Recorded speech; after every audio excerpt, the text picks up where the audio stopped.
Corresponsal de la cadena COPE para Italia y la Ciudad del Vaticano desde el año 2016, Eva Fernández es en España el rostro y la voz que nos habla del Papa Francisco.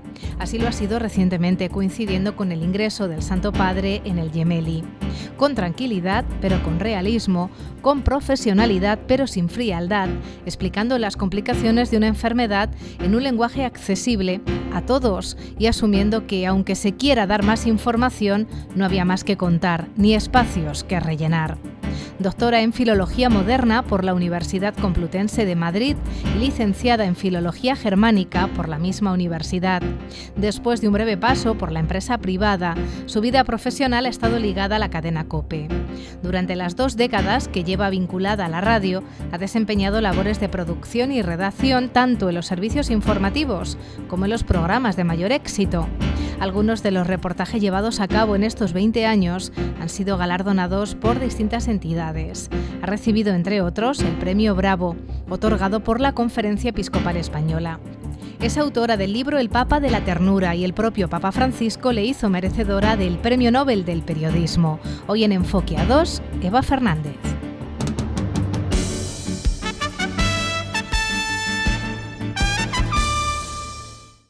Eva Fernández, bienvenida a Toledo, bienvenida a la Catedral Primada, a este claustro alto. Bueno, Eva, ¿cómo estás? Pues estoy encantada. Muchísimas gracias, de verdad, de poder conversar con vosotros y encima en este lugar privilegiado donde me encuentro, que es que estoy hipnotizada realmente, viendo la torre de la catedral y con esta mañana espléndida de Toledo. Estoy muy, muy emocionada, de verdad.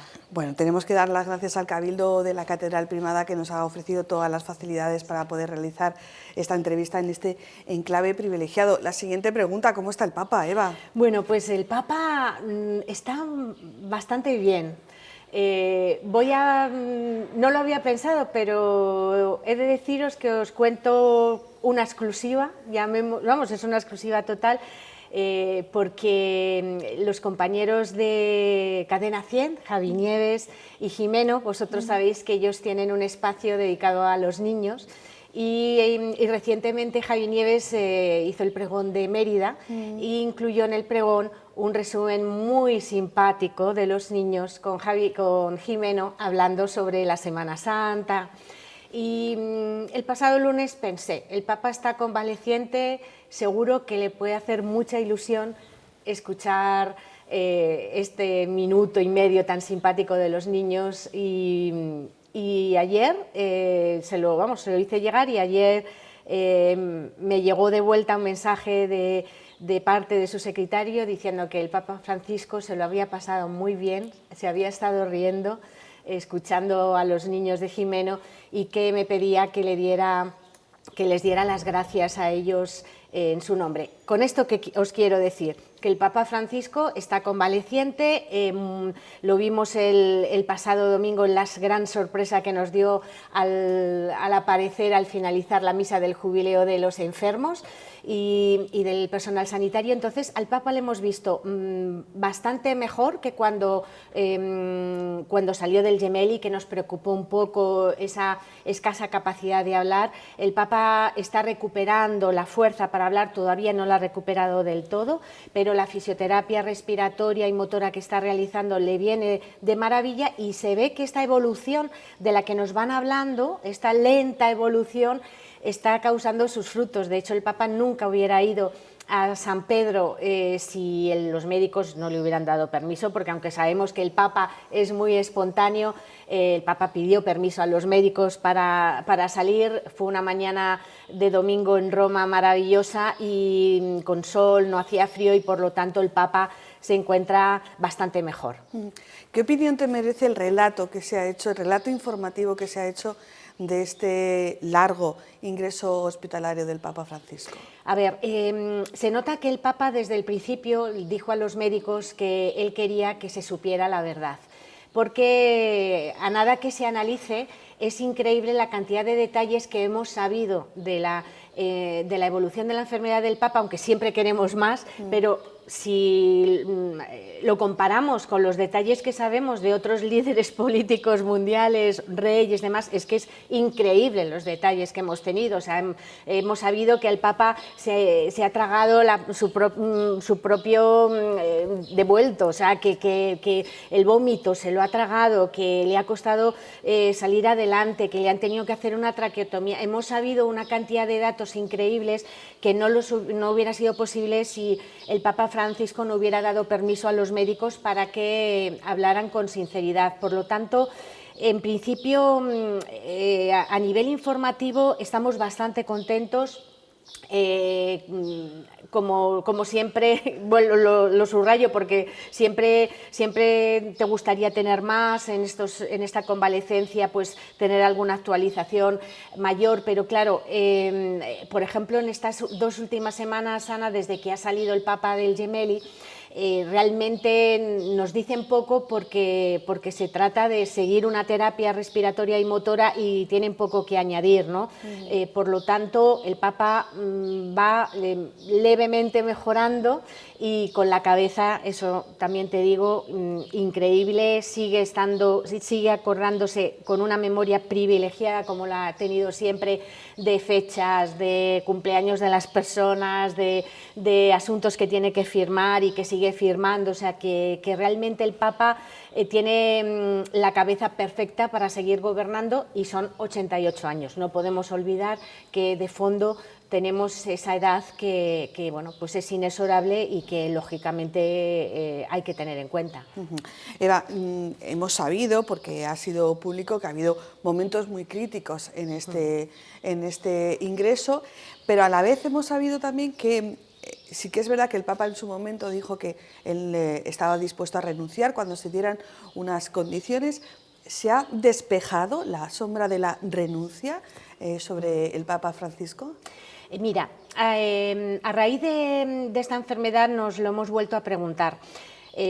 Como bien dices, es cierto, el Papa en el primer viaje internacional que realizó, al regreso dijo que él se veía en un papado breve y que posiblemente renunciaría. A lo largo de los años el Papa ha ido cambiando en este pensamiento, probablemente por varias razones. Una, porque él sigue pensando, y lo ha dicho, que el papado es ad vitam, es para siempre. Sabemos por una parte que él ya tiene escrita una carta de renuncia en el caso de que sus capacidades físicas y mentales no fueran las adecuadas, pero el Papa en el fondo ha debido darse cuenta de algo que es importante para sus sucesores. Si después de una decisión valiente como la que adoptó Benedicto XVI, el siguiente Papa también renuncia, se podría crear un hábito y pensar que si un Papa no renuncia no lo está haciendo bien o que tendría que hacerlo. Entonces quizás también es un acto de generosidad y de dar libertad a sus sucesores, y por eso probablemente el Papa Francisco ha dado este giro. Está claro que si el Papa en algún momento concreto viera que no puede gobernar la Iglesia con sus capacidades mentales al 100%, podría ser que adoptara esta renuncia. Pero en principio, más bien, es que no. O sea, más bien es que no, y conociéndole, bueno, pues quizás a lo mejor el Papa, cuando llegue esa noticia que no queremos que nunca llegue, pues pueda ser de repente porque le pille en medio del trabajo o en medio de alguna otra crisis como la que hemos tenido sin que haya renunciado previamente. ¿Le quedan muchas cosas que hacer al Papa? Sí, sí que le quedan cosas, y por eso probablemente tiene urgencia, y fíjate, y probablemente por eso también Dios le ha dado este paréntesis, ¿no?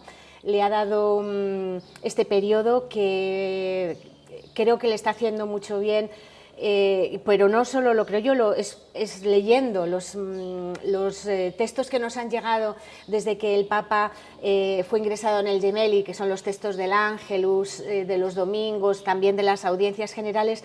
Es increíble cómo el Papa en todo subraya la experiencia de Dios que le está dando la fragilidad, el estar cerca de la enfermedad, el estar cerca de los enfermos. El Papa le está ayudando mucho personalmente, algo de lo que ya había hablado anteriormente, pero que tampoco lo había experimentado, porque hemos de tener en cuenta que aún cuando el Papa Francisco fue nombrado Papa, fue elegido Papa y había tenido una salud frágil, con ese lóbulo del pulmón extirpado cuando era joven, realmente el Papa Francisco le hemos visto, nos ha dado pocos sustos en comparación a lo mejor con como ha sido Juan Pablo II o Benedicto XVI. Ha sido ahora en esta última etapa, en estos últimos años, cuando le extirparon parte del intestino, pero es que fueron 5 días de hospital y al día siguiente el Papa ya estaba con las audiencias. O sea, hemos pasado de un Papa de 12 audiencias diarias, 13, que era algo exagerado,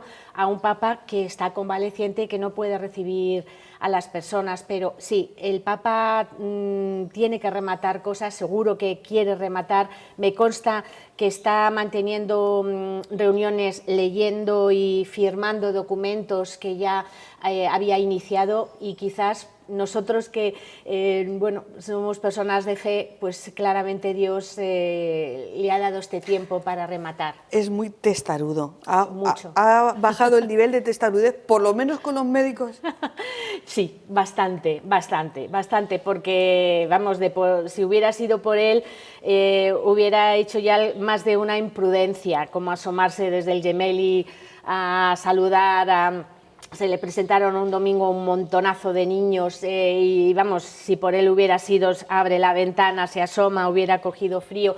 Es realmente increíble cómo está obedeciendo, cómo no está recibiendo a gente, que esto es algo increíble y extraño, cómo realmente fue una promesa, lo dijo el médico, nos ha prometido y hemos hecho el trato de que durante 2 meses no va a recibir a personas, no va a mantener audiencias, y ahí en Santa Marta, en el entorno de su casa, pues sí que se ha montado, y nos parece muy bien a todos, se ha montado como una especie de burbuja alrededor del Papa, que no quiere decir que el Papa esté aislado, pero bueno, pues está protegiendo que la gente, los amigos, tal, quiero ver al Papa, viene mucha gente, los de Argentina, es que necesito ver al Papa, pues el Papa todavía no está para verle, o sea que es muy testarudo, efectivamente, pero sí que ahora se ha reblandecido con los consejos de los médicos. Lo has dicho antes, 12, 14 audiencias, una media de 35, 45 minutos, entre que entran, entre que salen.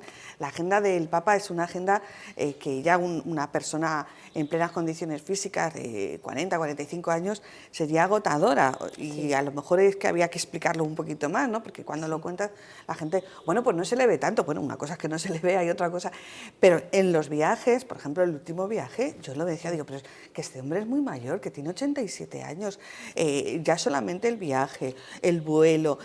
Es igual, ¿verdad, Eva? Sí, sí, es Os tiene un poco increíble. agotados, ¿no? Bueno, es agotador. Un viaje papal, por supuesto que vienes con 2 o 3 kilos de menos, pero lo alucinante de este viaje, que ha sido el más largo de su pontificado, como bien dices, a los 87 años, el Papa estaba feliz, o sea, feliz porque claro, ha sido un volcarse la gente tan distinta en esos países a los que no había ido nunca un Papa, pero es que lo que ha hecho de verdad es sobresaliente, o sea, no solamente esos cerca de 50.000 kilómetros subiendo a tantos aviones distintos, es que, por ejemplo, decidió en Papúa Nueva Guinea, no solamente había hecho el día anterior 6 horas para trasladarse ahí, es que quiso hacer otras 4 horas de un vuelo interior para acercarse durante un par de horas a la selva para visitar a unos misioneros que tenían allí pues cantidad de familias, de gente en medio de la selva, que a mí me impresionó tanto porque niños descalzos, con una harapos, se podía decir harapos, pero esperando al Papa bajo un sol ardiente. Nosotros es que ya no podíamos más de cómo estábamos de la humedad, y ellos horas y horas ahí esperando al Papa. El Papa se volcó con ellos, y el Papa de 87 años es que regresó de ese vuelo interior pues con una sonrisa, ¿no? Por haber podido apoyar a esos misioneros, que uno de ellos era argentino, que estaba allí. El Papa con la gente rejuvenece, es su vitamina. Se vio también el domingo pasado cuando apareció cómo, bueno, pues esa sonrisa suya de volver a reencontrarse con la gente que le mostraba su cariño. El Papa es un Papa que necesita de las personas, por eso vive en Santa Marta. Por eso los viajes papales no terminas de entender de dónde arranca esa vitalidad, pero probablemente esa fuerza se la da el contacto con la gente. Bueno, yo no te voy a preguntar los viajes que has hecho con el Papa Francisco, porque son siempre que ha viajado el Papa Francisco. Llegué, sí. ¿Habéis tenido alguna vez miedo físico? Porque, por ejemplo, los viajes a la República Democrática del Congo, todos sabemos el conflicto que hay ahí, y que por mucha programación, por mucha previsión, siempre puede pasar algo. ¿Habéis tenido miedo? ¿Habéis notado en él miedo? Sí, a ver, mira, quizás como el propio Papa, la propia agenda del Papa te lleva a tener la adrenalina al 100%, no te detienes, aunque hay compañeros que sí se detienen y te lo recuerdan, porque en esto, por ejemplo, creo que hay mucha diferencia. Los anglosajones, los norteamericanos, siempre están muy pendientes. O sea, había compañeros que en el viaje a Irak fueron con chaleco antibalas al viaje. Para mí el que se notaba que la gente estaba más preocupada, personalmente puedo deciros que no tenían miedo. No he tenido nunca miedo, aunque siempre en un vuelo papal piensas qué fácil sería un misil, o sea, cuánta repercusión tendría un misil que acabara con el Papa, lo digo sinceramente, pero bueno, se te ocurre una vez y dices, bueno, Dios, estamos en la barca con Pedro y Dios sabe más. Pero en el de Irak sí que te dabas cuenta de que había peligro alrededor, porque lo notabas en las caras de la Gendarmería y de la Guardia Suiza, que son los que acompañan al Papa. Les notabas que estaban de los nervios, porque probablemente ellos sabían más que nosotros. Y de hecho, en una de las últimas biografías del Papa, el Papa cuenta que se enteró recientemente a posteriori que en el viaje a Irak hubo 2 personas bombas a las que neutralizaron, pero estaban preparadas para atacar y para entrar. Para el Papa siempre lo que más le preocupaba era que pudieran atentar lógicamente con gente y que murieran. Gracias a Dios no ha ocurrido, y quizás ese. Luego, fíjate, yo no estuve en el de la República Democrática, el de Bangasú, cuando el Papa fue a abrir el Jubileo de la Misericordia. Yo todavía no había llegado a Roma. Sí. Pero ahí siempre cuentan que prácticamente durante el vuelo la propia Gendarmería del Vaticano al Papa Francisco le dijo: Santo Padre, no es bueno que aterricemos.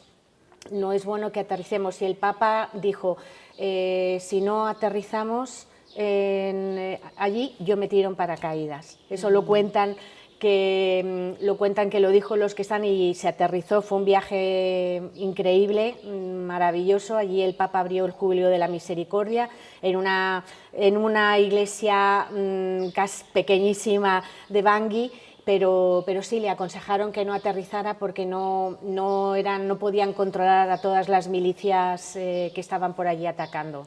Bueno, los nervios están ahí, la preparación y la programación de los viajes papales están ahí, pero hay un momento en todo viaje papal en que se espera la intervención de Eva con sus gadgets. O sea, Eva ha regalado al Papa todo aquello que incluso que no entra en cabeza humana. Yo creo que ya, como que los compañeros, una vez que llegáis, os cogéis cada uno vuestro asiento en el avión, a la hora y media de haber partido, alguno dice, bueno, pues ahora saldrá Eva y regalará algo al Papa. Bueno, ¿cómo te llegan a ti todos esos gadgets? Pues es que has regalado de todo. Bueno, es que es un momento divertido y efectivamente los acompañantes del Papa dicen, y ahora es el momento Eva Fernández.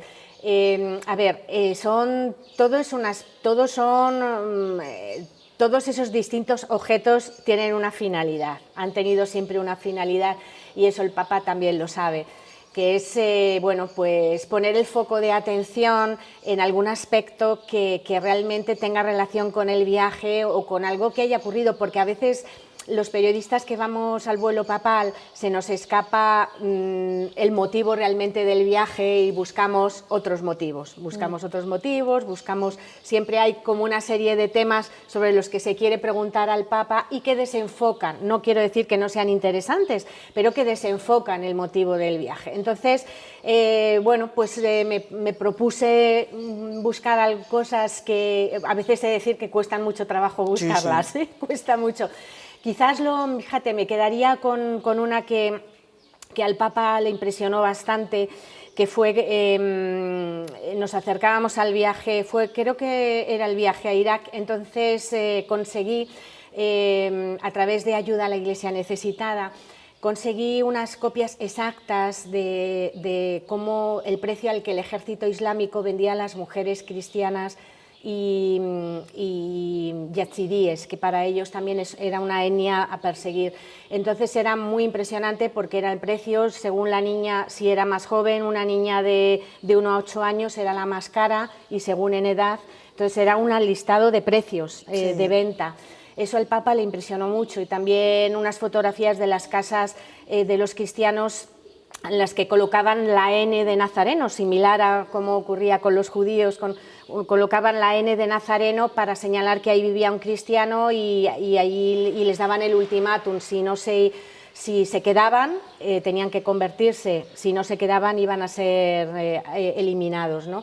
Entonces eso al Papa le impresionó bastante y lo recordó luego también en el viaje de vuelta. Y luego, como hemos querido siempre que ese viaje a España, que al Papa también de verdad le hacía mucha ilusión, pues siempre entre medias pues había algo relacionado con eso. Los jóvenes españoles, los presos españoles le escriben una carta y le ibas acercando cartas de niños, de presos, en fin, de todo. El Papa ha recibido muchas cosas divertidas. Bueno, también. Se veía muy factible ese viaje de España, concretamente a Canarias, por la situación de la migración. A mí me da apuro ahora preguntar, porque yo creo que es una pregunta que está fuera de lugar, ¿no? Mira, no está ni nada fuera de lugar, ya nos gustaría, o sea, hay el único viaje que no estaba anunciado, pero que el Papa tenía próximamente pendiente era ir a Nicea, ir a Turquía para conmemorar el aniversario del Concilio de Nicea. Está claro que, bueno, ya si el Papa llegara a tener fuerzas para hacer un viaje, eso ya sería el colmo de su recuperación, pero efectivamente en estos momentos no sabemos ni siquiera en la Semana Santa de qué forma va a estar presente. Pero sí que, de verdad, quiero decir, y lo digo porque es que se lo he escuchado, o sea, el Papa tiene mucho cariño a España, ha querido venir en varias ocasiones, no es verdad que no tenga cariño, que haya otros motivos, es que hay que comprender mucho que el Papa de las periferias ha tenido su GPS situado en países del mundo que consideraba que a lo mejor necesitaban más su presencia y por ese motivo no ha sido que nos haya relegado, porque de verdad habla de España siempre con un cariño extremo y es cierto que este viaje a Canarias probablemente hubiera sido un motivo que al Papa le hubiera llamado la atención el acercarse allí. Y ojalá pueda hacerse. Yo lo veo complicado, no lo puedo negar, pero bueno, sabemos que en su cabeza está. Bueno, Eva, 16 años en el Vaticano, sucediendo a Paloma Gómez Borrero, que bueno, pues es una de las grandes del periodismo. Siempre transmites ilusión, compromiso, alegría, pese a que en ocasiones los temas que son propios de la Iglesia, lo que tú hablabas de los otros enfoques, no son agradables, son temas duros, hablamos de la pederastia, hablamos de la corrupción. ¿Dónde está el equilibrio, Eva? Porque claro, tampoco podemos decir taxativamente, es que todos los corresponsales del Vaticano son, entiéndeme la expresión, fieles al régimen. No, no es así. No. ¿Dónde está el equilibrio, Eva? Pues fíjate, el equilibrio realmente está en la verdad y en la honestidad. He de decirte que yo me he sentido siempre libre de hablar con claridad en COPE de las cosas, o sea, de todo. Yo he tenido que, pues hemos tenido que denunciar y señalar aquellos casos en los que no se ha obrado bien en la Iglesia, cuando el Papa ha retirado a cardenales, cuando el Papa ha denunciado la corrupción y ahora mismo pues también tenemos a un cardenal que está terminando el juicio porque todavía no ha concluido con el cardenal Becciu. Está claro que hay muchos puntos oscuros que nos gustaría no hablar, pero que hay una libertad total. Yo la he tenido siempre, por el hecho de ser de COPE, no he dejado de contar nada. Y entonces el equilibrio está en ser muy honestos a la hora de explicar las cosas claramente como son, sin endulcorarlo porque hay que endulcorarlo, no, la claridad, los hechos son los hechos y es lo que hay que contar. Y fíjate que la mayoría de los compañeros que tengo, la mayoría, en este sentido hay que agradecer que los que están en Roma, porque a veces es muy distinto hablar de Roma desde otros puntos de vista y ser analista, pero no tienes todos los aspectos en tu mano y entonces a veces ahí llevas el agua a tu terreno, pero normalmente la gente es bastante coherente. La mayoría de mis compañeros no son practicantes, aunque sean vaticanistas, es la realidad. Pero sí que buscan la verdad. Entonces nos llevamos bastante bien con ello, podemos hablar, yo no tengo ningún problema, algún compañero de decirle, y viceversa, de decirle, oye, aquí te has pasado un pelín porque esto tampoco es que fuera así, te ha faltado eso. Otros también me dicen, oye, y aquí esto, pues tampoco te has puesto tú a contar. Digo, hombre, pero es que eso nadie sabe, todavía es un rumor, no se sabe, no es ninguna certeza. Entonces lo importante es contar certezas, contar la verdad. Y de hecho el Papa es lo que nos ha pedido siempre, hablar la verdad.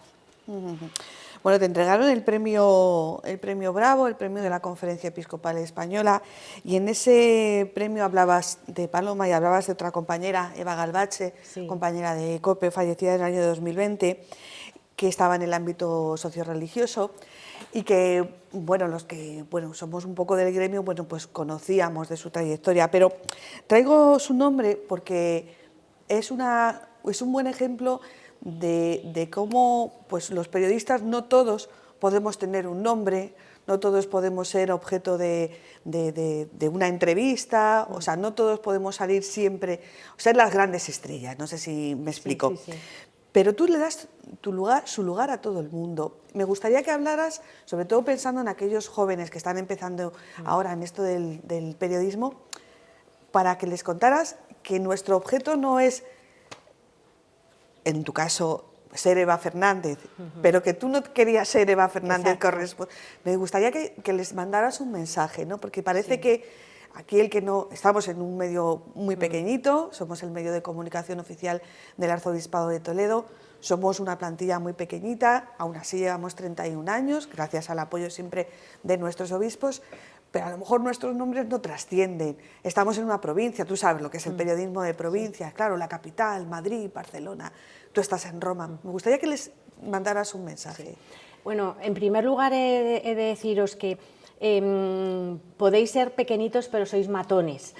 Matones porque los trabajos que realizáis trascienden y cuando se trabaja bien, vuestro equipo diocesano de comunicación es públicamente alabado porque es muy profesional y no tengo más que verlo pues cómo se está realizando esta entrevista y los compañeros que no están presentes pero que están colaborando. Mira, creo que es muy importante para todos los jóvenes, que nosotras somos también jóvenes, hombre, pero por bueno, supuesto. todos los que están comenzando, creo que hay que comenzar siempre con mucha humildad.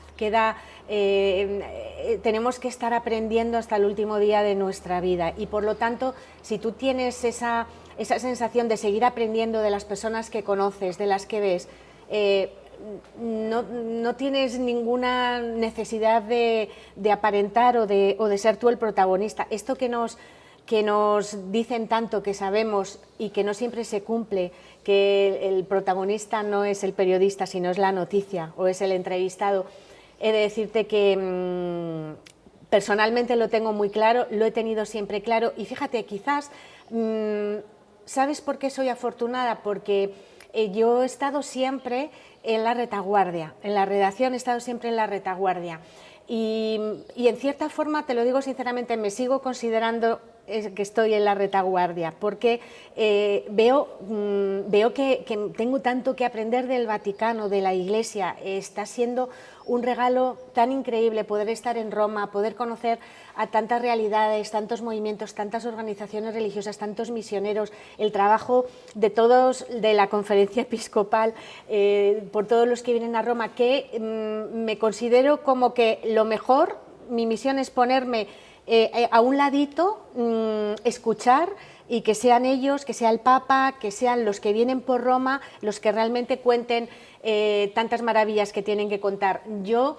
soy, digamos, un instrumento para trasladarlo, pero creo que esa es la actitud que tienen que tener los jóvenes. A veces a mí me sorprende, lo digo, me sorprende cuando ves a alguien que acaba de llegar y prescinde de preguntar, prescinde de tener opiniones de gente que lleva muchos años allí en el Vaticano, que hay personas, nosotros, pues fíjate, yo tuve la suerte de preguntar a Paloma Gómez Borrero, a Paloma García Ovejero, su sucesora, sí.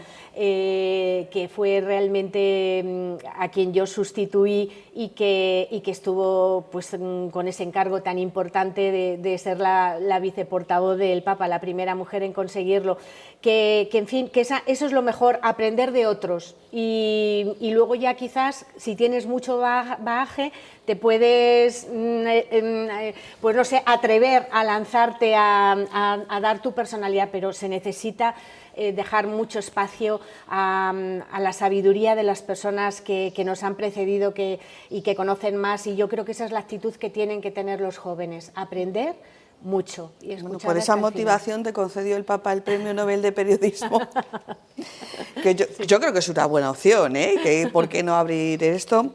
Siempre en segunda fila, siempre cediendo el paso, pero todos sabemos quién es Eva Fernández, todos sabemos que eres una grande y que precisamente en esa humildad que no es impostada, que es de verdad, está también tu triunfo, no en el sentido de acaparar titulares, sino tu triunfo humano. Una última cuestión, Eva, ¿eres feliz? Gracias. Por lo que me dices que me emociona y gracias por tu pregunta, muy feliz, muy feliz.